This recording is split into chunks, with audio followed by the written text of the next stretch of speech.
نفسك تتكلم انجليزي وتعبر عن اللي جواك، بس بتحس ان الكلمات بتهرب منك. المشكلة مش فيك، المشكلة انك محتاج الاساسات اللي تبني عليها. في الفيديو ده هنعرف اهم 50 صفة في اللغة الانجليزية للمبتدئين. دول اكتر صفات بنستخدمهم في حياتنا اليومية، يعني لو عرفتهم هتعرف توصف اكلك، صحابك، يومك، وحتى مشاعرك بمنتهى البساطة. ومش هسيبك تحفظهم وتمشي، انا مجهز لك قصة قصيرة في اخر الفيديو هتخليك تشوف الصفات دي وهي عايشة في مواقف حقيقية.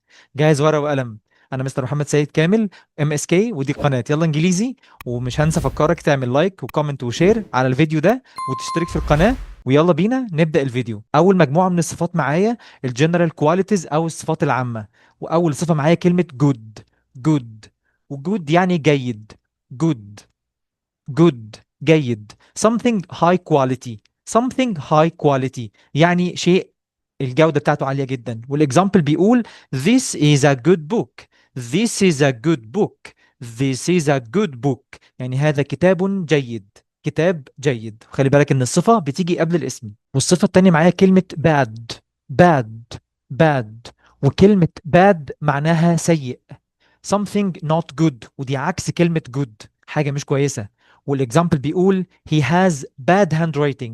he has bad handwriting يعني هو عنده خط سيء، خطه وحش مش كويس. bad handwriting.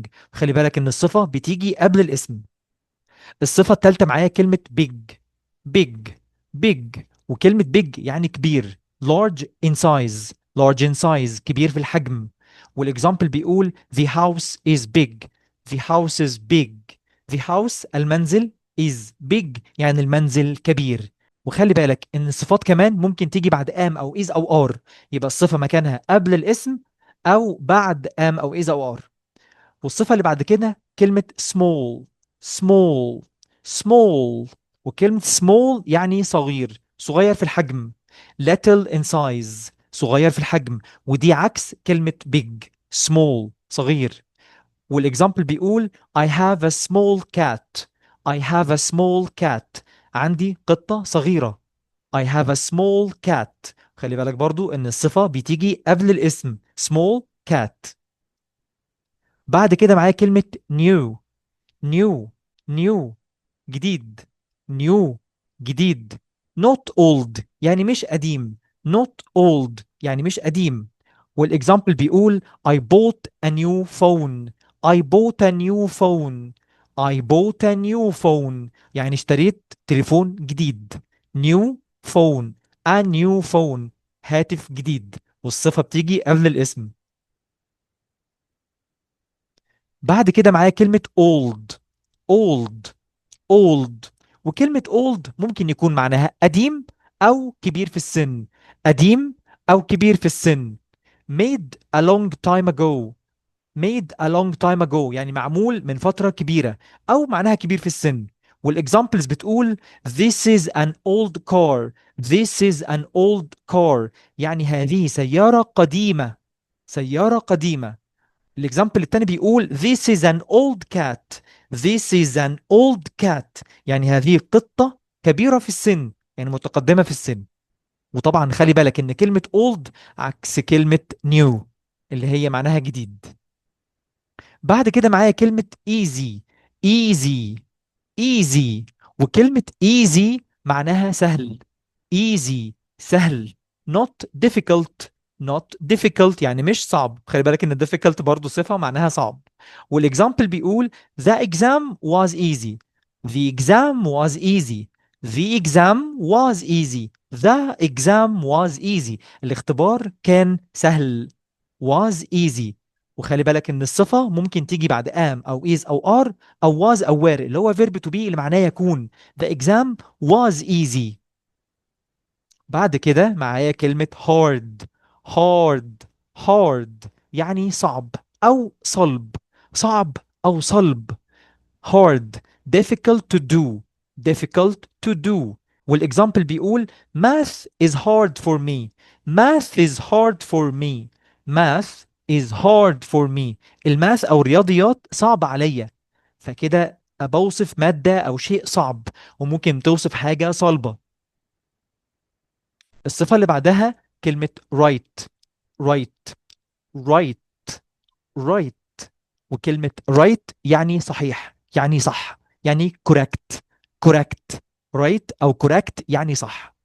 Your answer is right. Your answer is right. Your answer is right. Your answer is right. يعني إجابتك صح. وعكسها كلمة wrong. wrong. wrong يعني خاطئ، يعني not correct. not correct. wrong عكس كلمة right. والإكزامبل بيقول it is the wrong way. it is the wrong way. it is the wrong way يعني إنه الطريق الخطأ. طبعا ما تنساش تكون معاك ورقة وقلم وتكتب الكلمات والإكزامبلز. وقف الفيديو لما تحتاج تعيد. بعد كده مجموعة الصفات اللي جاية بتتكلم عن الفيلينجز والايموشنز، المشاعر والأحاسيس يعني. وأول صفة معايا كلمة happy. happy. happy. وكلمة happy يعني سعيد. feeling joy. feeling joy يعني شاعر بالسعادة. happy. والإكزامبل بيقول I'm very happy today. I'm very happy today. I'm very happy today يعني أنا سعيد جدا النهاردة. وخلي بالك إن أنت ممكن تحط كلمة very قبل الصفة عشان تقول أنا سعيد جدا، حزين جدا. very happy. very easy وهكذا. الصفة اللي بعدها كلمة sad. sad. sad وطبعا هي عكس كلمة happy ومعناها حزين. feeling unhappy. feeling unhappy شاعر بالحزن. وكلمة unhappy دي صفة برضو معناها حزين أو مش سعيد. والإكزامبل بيقول she's sad because of the rain. she is sad because of the rain. she's sad because of the rain. she is sad يعني هي حزينة because of بسبب the rain، بسبب المطرة، مش هتعرف تخرج، مش هتعرف تلعب. يبقى خلي بالك ان happy وساد عكس بعض. بعد كده معايا كلمة angry. angry. angry. angry يعني غاضب. feeling mad. feeling mad يعني شاعر بالغضب. وكلمة mad ممكن يجي معناها مجنون أو غاضب، وهنا في التعريف جاية بمعنى غاضب. angry. وبيقول في الاكزامبل my boss is angry. my boss is angry. my boss is angry. my boss is angry يعني الرئيس الشغل بتاعي غاضب. والصفة اللي بعد كده tired. tired. tired. tired. وtired معناها needing sleep. needing sleep يعني محتاج ينام. needing sleep محتاج ينام، تعبان. والاكزامبل بيقول I am tired after work. I am tired after work. I'm tired after work يعني أنا متعب بعد الشغل. والصفة اللي بعد كده كلمة hungry. hungry. hungry. وكلمة hungry معناها جائع. hungry جائع يعني needing food. needing food يعني محتاج للطعام. والاكزامبل بيقول are you hungry. are you hungry. are you hungry هل أنت جوعان. وطبعا السؤال ده ممكن استخدمه في كل الصفات. are you happy. are you sad. are you angry يعني هل أنت. are you يعني هل أنت. ونكمل مع الفيلينجز والايموشنز. والصفة اللي معانا دلوقتي كلمة thirsty. thirsty. thirsty. وكلمة thirsty يعني عطشان. thirsty. needing water. needing water يعني محتاج للمية. thirsty. I'm thirsty. I need water. I'm thirsty. I need water. أنا عطشان، أنا محتاج مية. thirsty يعني عطشان. بعد كده معايا كلمة hot. hot يعني حران أو حار أو ساخن. high temperature يعني درجة حرارة عالية.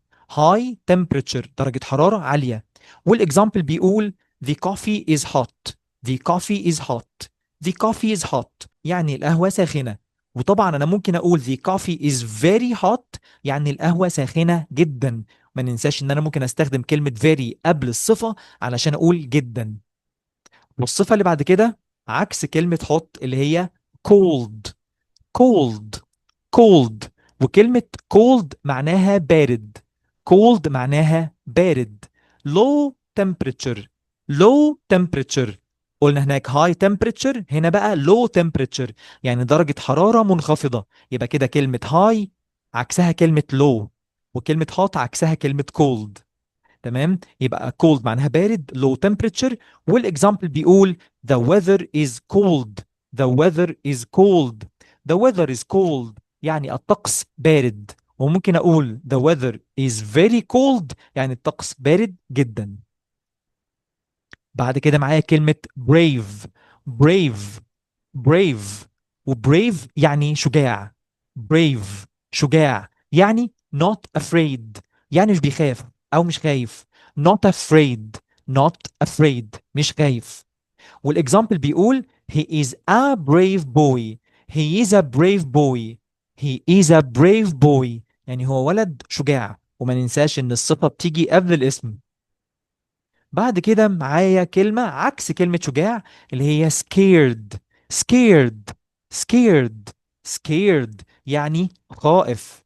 ودي معناها بالانجلش feeling fear. feeling fear يشعر بالخوف. feeling fear. والاكزامبل بيقول the child is scared of dogs. the child is scared of dogs. the child الطفل is scared of dogs خائف من الدوجز. وخلي بالك ان كلمة scared وراها حرف الجر of. scared of. scared of. وبرضو كلمة afraid اللي احنا قلناها في التعريف اللي فات برضو معناها خائف وبرضو بيجي وراها حرف الجر of. scared of او afraid of يعني خائف منه. بعد كده معايا صفات بتوصف الناس، ممكن طبعا استخدمها مع الاشياء بس غالبا مع الناس. واول صفة معايا كلمة tall. tall. tall يعني طويل. tall طويل. of great height. of great height يعني له ارتفاع عظيم او كبير. height اللي هو الارتفاع. والاكزامبل بيقول my brother is tall. my brother is tall. my brother is tall يعني أخي طويل. وممكن أقول my brother is very tall يعني أخي طويل جدا. والصفة اللي بعد كده عكسها اللي هي short. short. short. short يعني قصير. والمعنى not tall يعني مش طويل. والاكزامبل بيقول she is a short girl. she is a short girl. she is a short girl يعني هي فتاة قصيرة. a short girl. وقلنا قبل كده ان الصفة بتيجي قبل الاسم. بعد كده معايا كلمة beautiful. beautiful. beautiful. beautiful يعني جميل. nice to look at. nice to look at يعني كويس او لطيف ان انت تنظر ليه، حاجة كويسة شكلها جميل. والاكزامبل بيقول the flower is beautiful. the flower is beautiful الزهرة او الوردة جميلة. the flower is beautiful الزهرة جميلة. بعد كده عكس كلمة beautiful اللي هي ugly. ugly. ugly. وugly يعني قبيح. ugly عكس كلمة beautiful. ugly ومعناها not nice to look at. not nice to look at مش ظريف ان انت تبص له، حاجة مش جميلة عشان تبص لها. والاكزامبل بيقول it is an ugly painting. it is an ugly painting. it is an ugly painting. it is an ugly painting يعني انها رسمة قبيحة. دي رسمة او لوحة قبيحة. خلي بالك ان beautiful عكسها ugly هما الاتنين عكس بعض. والصفة اللي بعد كده كلمة rich. rich. rich. rich يعني غني. يعني معناها بالانجلش having much money. having much money معاه فلوس كتير. والاكزامبل بيقول he is a rich man. he is a rich man. he is a rich man. he is a rich man يعني هو رجل غني. عكس كلمة rich poor. poor. poor. poor يعني فقير. poor فقير. having little money. having little money معاه فلوس قليلة. having little money. والإكزامبل بيقول they help poor people. they help poor people يعني هم بيساعدوا الناس الفقراء. poor people. وخلي بالك إن الصفة بتيجي قبل الاسم. بعد كده كلمة young. young. young يعني صغير أو شاب، بس أنا بتكلم عن حاجة صغيرة في السن. young صغير في السن اللي هي عكس كلمة old اللي معناها كبير في السن. ومعناها بالانجلش not old in age. not old in age يعني مش كبير في السن. والاكزامبل بيقول she is a young teacher. she is a young teacher. she is a young teacher. she is a young teacher يعني هي معلمة أو مدرسة صغيرة في السن. وخلي بالك إن الصفة بتيجي قبل الاسم. بس في ملاحظة تانية هنقولها، إن لو الاسم ده اسم مفرد بحط قبل الصفة a أو an. لكن لو الاسم جمع زي كلمة people ما حطيتش قبل الصفة حاجة، فقلت they help poor people، لكن قلت she is a young teacher، فخلي بالك. بعد كده معايا كلمة kind. kind يعني طيب أو لطيف. طيب أو لطيف.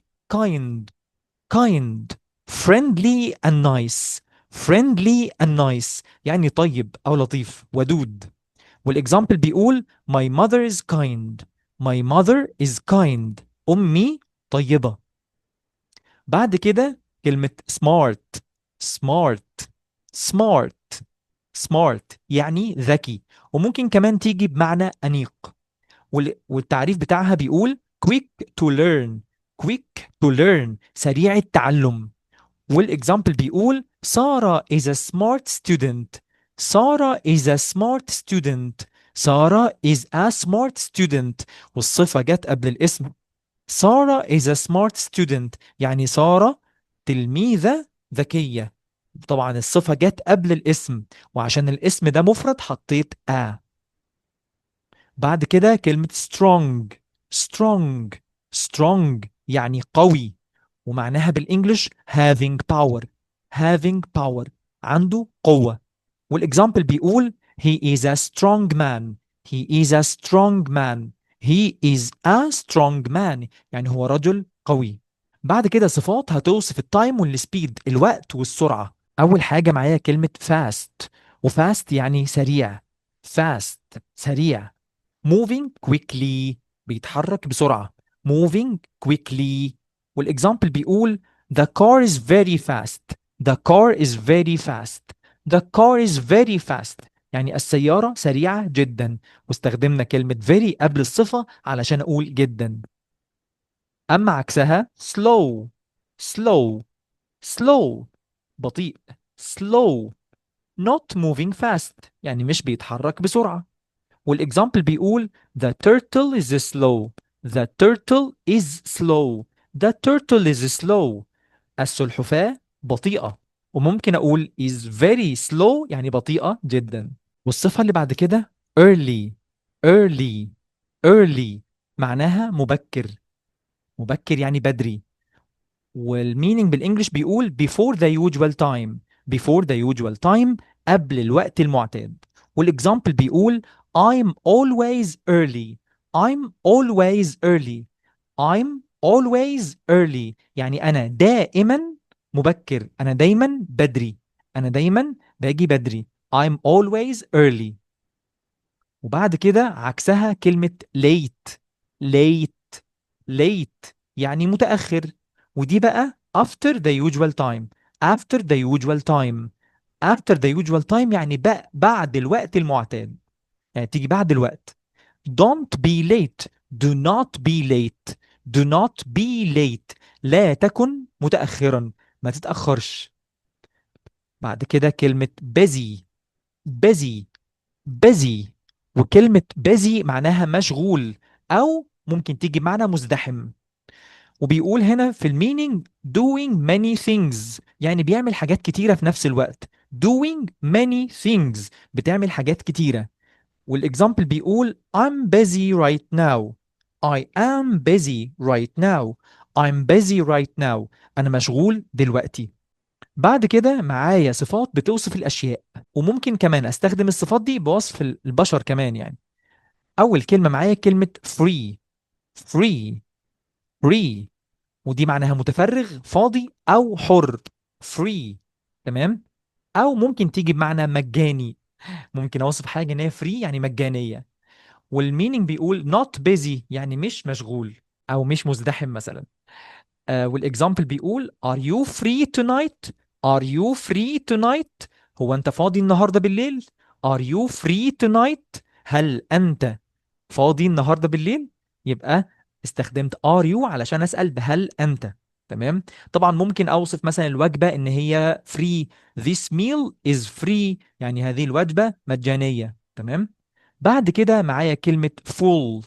full. full. وfull معناها ممتلئ، حاجه مليانه. full. full.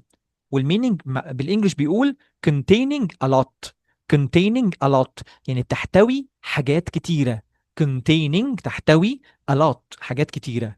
وبيقول في الاكزامبل the glass is full. the glass is full. the glass الكوب is full يعني ممتلئ او مليان. بعد كده عكسها empty. empty. empty فارغ فاضي. containing nothing. containing nothing يعني بيحتوي على ولا حاجة، ما بيحتويش على حاجة. the box is empty. the box is empty الصندوق فارغ. the box is empty الصندوق فارغ. وطبعا في الصورة جايب the glass is empty يعني الكوب فارغ. بعد كده معايا كلمة clean. clean. clean يعني نظيف، يعني not dirty يعني مش قذر. clean. وبيقول في الإكزامبل your room is clean. your room is clean. your room is clean يعني غرفتك نظيفة. وعكسها dirty. dirty. dirty يعني متسخ. not clean. not clean طبعا دول عكس بعض. وبيقول في الإكزامبل my shoes are dirty. my shoes are dirty. my shoes are dirty يعني حذائي أو فردتين الجزمة يعني قذرة أو متسخة. بعد كده معايا كلمة expensive. expensive. expensive ودي معناها غالي. costs a lot of money.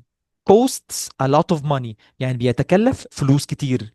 والإكزامبل بيقول that watch is expensive. that watch is expensive. that watch الساعة دي is expensive يعني غالية. وعكسها cheap.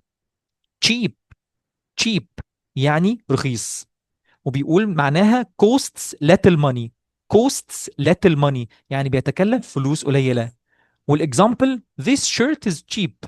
this shirt is cheap. this shirt is cheap هذا القميص رخيص. بعد كده معايا كلمة heavy. heavy. heavy وكلمة heavy معناها تقيل. heavy.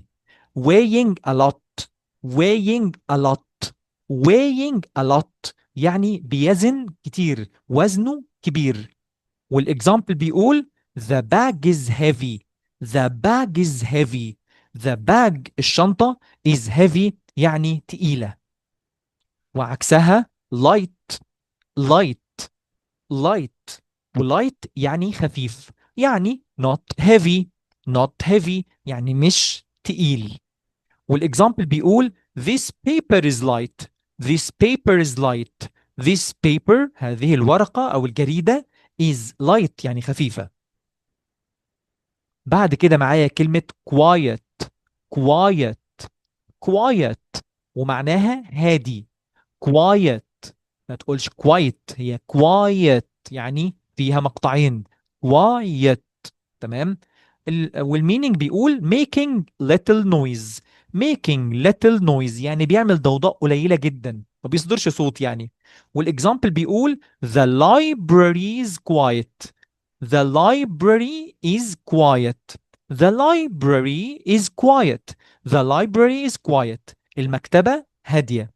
بعد كده معايا صفة تانية عكس كلمة quiet اللي هي noisy. noisy. noisy وكلمة noisy معناها مزعج أو صاخب. noisy يعني making much noise. making much noise يعني بيعمل ضوضاء كتير. والإكزامبل بيقول the street is noisy. the street is noisy. the street الشارع is noisy. بعد كده معايا كلمة soft. soft. soft يعني طري أو ناعم. ومعناها بالإنجلش not hard. not hard يعني مش صلب، طري أو ناعم soft. وبيقول في الإكزامبل the pillow is soft. the pillow is soft The pillow is soft يعني المخدة ناعمة. بعد كده معايا كلمة hard، خدناها قبل كده كانت بمعنى صعب، وجاية دلوقتي صلب. solid and firm. solid and firm. انا متهيألي التعريفات برضو هتفيدك كتير قوي لان فيها صفات كتير. solid يعني صلب، وفيرم يعني ثابت. the rock is hard. the rock is hard يعني الصخرة صلبة. hard يعني صعب او صلب. بعد كده معايا كلمة dark. dark. dark يعني مظلم. dark يعني without light. without light بدون ضوء. without light بدون ضوء. والاكزامبل بيقول it is dark outside. it is dark outside. it is dark outside الجو بره مظلم. بعد كده معايا كلمة bright. bright. bright. bright. وكلمة bright معناها ساطع أو لامع. bright يعني full of light. full of light مليء بالضوء. full of light مليء بالضوء. وبيقول في الإكزامبل the sun is bright. the sun is bright. the sun الشمس is bright يعني ساطعة أو لامعة. وبكده نكون خلصنا ال50 صفة اللي قلنا عليهم، ودلوقتي ميعاد القصة اللي هنستخدم فيها ال50 صفة دول. يلا بينا. القصة اسمها ليو's Big Day يعني يوم ليو الكبير. Leo was a young and smart boy who lived in a small house. One early morning, he felt happy but hungry, so he ate a good breakfast. The kitchen was clean and quiet, but the street outside was already busy and noisy. هقرأ القطعة تاني بالإنجليزي وانت تابع معايا الإنجليزي وبعد كده وقف وشوف العربي. Leo was a young and smart boy who lived in a small house. One early morning, he felt happy but hungry, so he ate a good breakfast. The kitchen was clean and quiet, but the street outside was already busy and noisy. Leo put on his new shoes. His old ones were dirty, and grabbed a light bag. He had a long way to go to the big city. The weather was bright and hot, so he became thirsty. He bought a cold drink. It was cheap, not expensive. هقرأ تاني وبرضه وقف وتابع معايا بالإنجليزي والعربي. Leo put on his new shoes. His old ones were dirty, and grabbed a light bag. He had a long way to go to the big city. The weather was bright and hot, so he became thirsty. He bought a cold drink. It was cheap, not expensive. On the road, he saw a fast car pass a slow turtle. He felt brave, but when he saw a strong dog, he felt a little scared. Is it a bad dog? He wondered. No. The owner was a kind, tall man who said the dog was friendly. أعيد تاني. On the road, he saw a fast car pass a slow turtle. He felt brave, but when he saw a strong dog, he felt a little scared. Is it a bad dog? He wondered. No. The owner was a kind, tall man who said the dog was friendly. برضو وقف وتابع معايا بالإنجليزي والعربي. Leo arrived at a dark cave. Inside, the ground was hard and the air was heavy. He found an old box. It was full of beautiful gold coins. He was not poor anymore. He was rich. Leo arrived at a dark cave. Inside, the ground was hard and the air was heavy. He found an old box. It was full of beautiful gold coins. He was not poor anymore. He was rich. آخر جزئية في القصة. The way back was hard and late, and Leo felt tired. He took the right path, not the wrong one. When he got home, his soft bed felt amazing. He was free from his long journey. He knew that even if some parts were hard or ugly, the day was truly beautiful. He fell asleep with a happy heart. The way back was hard and late, and Leo felt tired. He took the right path, not the wrong one. When he got home, his soft bed felt amazing. He was free from his long journey.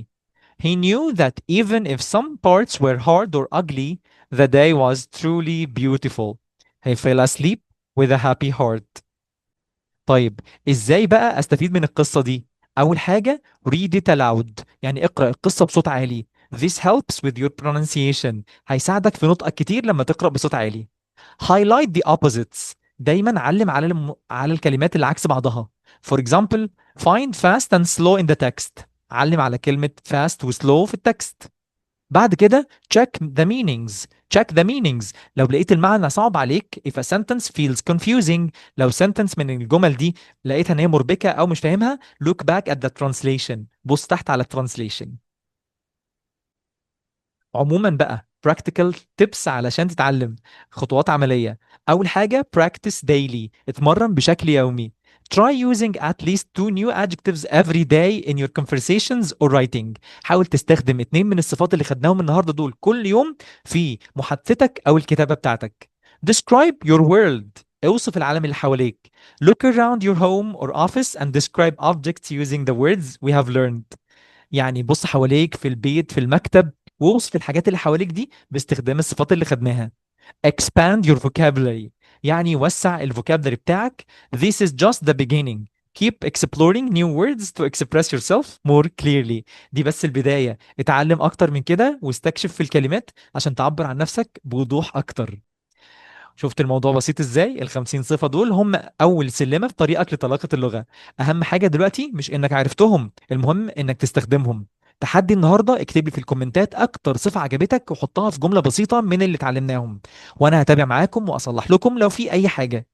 لو الفيديو بسط لك المعلومة اعمل لايك وشير، وشيره مع حد من اصحابك بيبدأ يتعلم انجليزي زيك علشان تشجعوا بعض. وما تنساش طبعا تشترك في القناة عشان لسه في فيديوهات الخلاصة جاية كتير. كان معاكم مستر محمد سيد كامل MSK من قناة يلا انجليزي. ان شاء الله اشوفكم في فيديو جديد، والسلام عليكم ورحمة الله وبركاته.